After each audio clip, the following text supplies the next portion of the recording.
Anh em nhé, đã lên xong bộ start top tích hợp đèn nổ từ xa trên khiển zin. Đấy, khi mà đấu xong bộ start top này, anh em bấm vào nút mở khóa thì cái nút khóa nó sẽ mở kìa, và bấm khóa lại thì cái nút này nó sẽ tắt nhé. Mà khi nếu mà nó mở ra như này ấy, thì anh em nhẫm phanh ấn nút là sẽ đèn nổ luôn.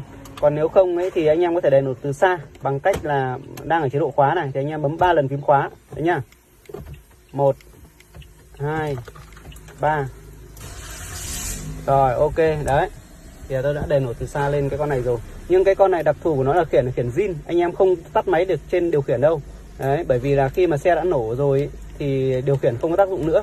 Anh em muốn tắt máy thì phải lên xe và tắt máy. Cái này thì nếu anh em như đề nổ từ xa để cho nó mát xe ấy, thì khoảng 3 phút là anh em lên là xe đã mát lắm rồi. Ok nhá.